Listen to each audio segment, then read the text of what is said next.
नमस्कार बच्चों, hello students. अभी मैंने पिछले पीरियड में आपको अलैंगिक जनन क्रिया के बारे में बताया था और अलैंगिक जनन लास्ट पीरियड में ही मैंने ये भी बताया था कि अलैंगिक जनन क्रिया से लाभ क्या है, उसके एडवांटेज क्या है और उसके डिसएडवांटेज क्या है। अब आते हैं सेक्सुअल रिप्रोडक्शन पर। Sexual reproduction in sexual reproduction, जैसे आप सभी देख रहे हैं सेक्सुअल रिप्रोडक्शन दैट मीन्स लैंगिक जनन।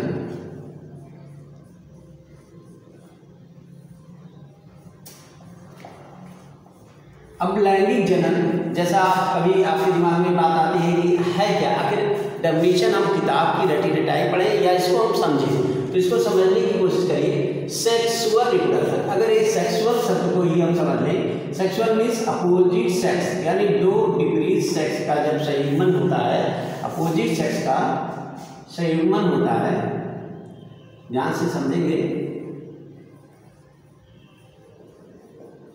अपोजिट सेक्स का संयुग्मन होता है तो उसके पश्चात जाइगोट का निर्माण होता है और जाइगोट बनने के बाद जब युग्मक का संयुग्मन होता है, दो युग्मक अपोजिट युग्मक, एक हम इसको स्ट्रेन के रूप में समझ सकते हैं या हम मेल एंड फीमेल के रूप में समझ सकते हैं।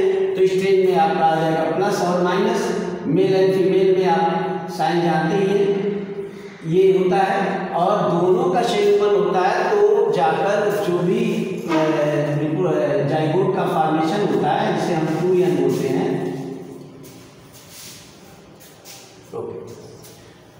ध्यान से देखिएगा, फिर से इसको हम समझा दें, थोड़ा ये फिगर दिखाई नहीं दे रहा होगा।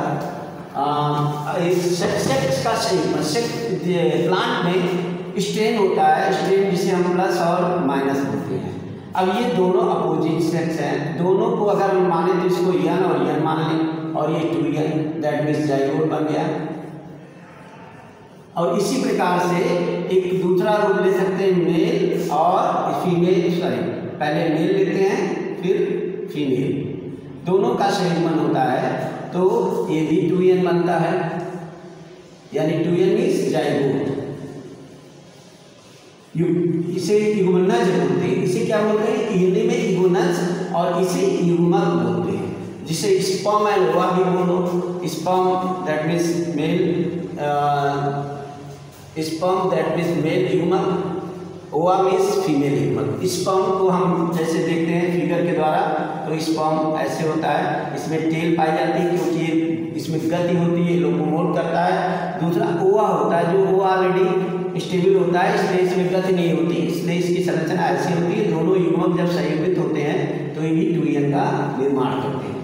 अब आगे बढ़ते हैं हम, इसको हम प्लांट में अगर पढ़ना चाहें तो सेक्सुअल रिप्रोडक्शन यानी लैंगिक जनन क्रिया प्लांट में हम इसको शैवाल में पढ़ने की कोशिश करते हैं। तो शैवाल में जो लैंगिक जनन क्रिया होती है वो 3 प्रकार से होती है। इसमें इसे हम पहला जो जिसे हम बोलते हैं समयुग्मकीय प्रकार। अभी इसे मैं फिगर से ही बताऊंगा और आप फिगर को समझ लेंगे तो दैट परिभाषा स्वयं लिख लेंगे। समयुग्मकीय प्रकार, इसे इंग्लिश में बोलते हैं, हिंदी में समयुग्मकीय प्रकार और इंग्लिश में बोलते हैं आइसोगैमस।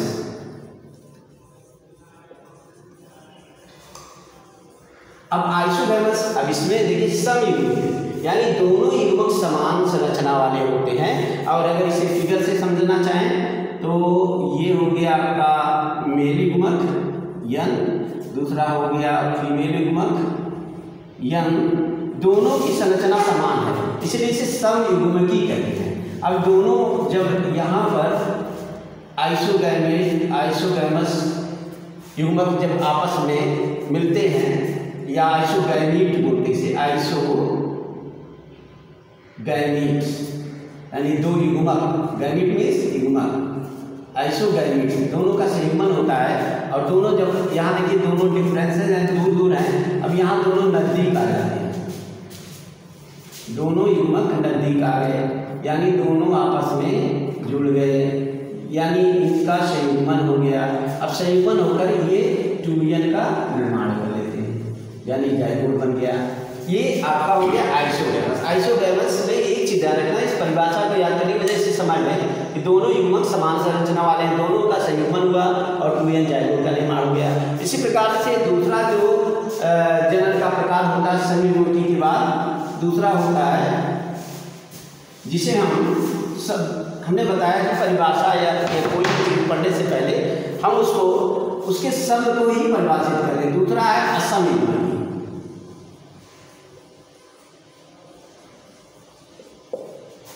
असमयुग्मकी यानी एनाइसोगैमस, इसको इंग्लिश में अगर हम बोलना चाहें असमयुग्मकी को तो एनाइसोगैमस। अभी आपने आइसोगैमस पढ़ा, अभी से एनाइसोगैमस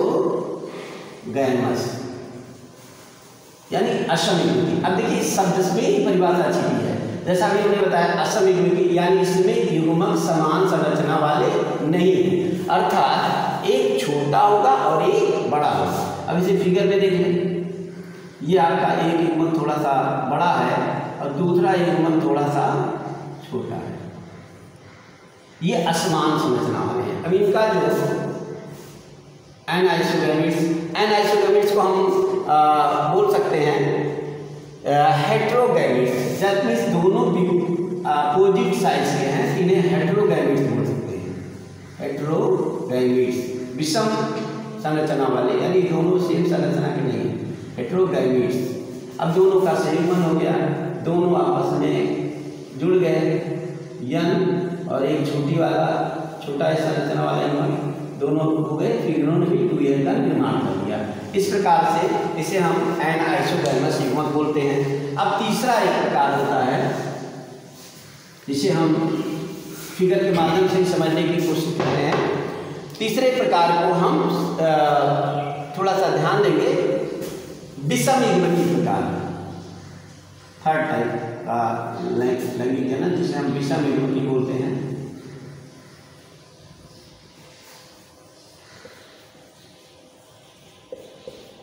विषम युग्मकी, अब जैसे शब्द में ही परिभाषा छुपी है विषम युग्मकी। विषम शब्द का अर्थ होता है ओगैमस, इंग्लिश में इसे बोलते हैं ओगैमस। ओगैमस, अब आगे बढ़ते हैं। ओगैमस का मतलब होता है कि दोनों संरचना की दृष्टि से दोनों युग्मक एकदम विपरीत संरचना प्रदर्शित करते हैं। देखिए इसको ध्यान से समझेंगे, एक में युग्मक यन है और दूसरा युग्मक इसके बगल में एकदम डिफरेंट संरचना वाला। ध्यान से देखिए, ये यन हो गया, एकदम इनका कोई एक दूसरे से संबंध नहीं। जैसे अभी इसके पहले आपने पढ़ा तो युग्मक भले छोटे और बड़े थे लेकिन देखने में सेम जैसे दिख रहे थे, वो साइज उनकी अलग है। लेकिन यहाँ पर क्या है, साइज भी अलग है और इनका संरचना भी अलग है। ये टेल वाला, ये विदाउट टेल है, ये टेल वाला युग्मक, यानी एक में गमन नहीं है, एक में गमन अंग है, इसे हम फ्लैजिला बोलते हैं। लोकोमोटिव ऑर्गन, दैट मींस इस तरह के युग्मक एक स्थान से दूसरे स्थान पर मूव करते हैं, इसकी वजह से इसे हम लोकोमोटिव ऑर्गन बोलते हैं, गमन में सहायक होता है। अब ये दोनों आपस में संयुग्मित हुए, वो गैमेट्स बोल सकते हैं। अब दोनों संयुग्मित हुए, तो दोनों जब संयुग्मित होते हैं तो ये आपका ये यन और दूसरा जो है यहाँ आपस में आके संयुग्मित हो गया। संयुग्मित होने के बाद ये भी 2n का निर्माण कर लेता है, यानी जाइगोट का निर्माण कर लेता है। तो इस तरह से शैवालों में लैंगिक जनन क्रिया इन 3 विधियों द्वारा संपन्न हुई। सबसे पहली विधि, धन्यवाद। अब इसके आगे आप सभी अगले पीरियड में पढ़ेंगे। इसमें जो भी फिगर आदि हमने बताए हैं उसको फिगर को ज़्यादा प्रेफरेंस करेंगे, फिगर को समझने की कोशिश करें। उसके बाद जो है आपको ये चीज़ें बहुत ईजी और आसान लगने लगेगी। धन्यवाद।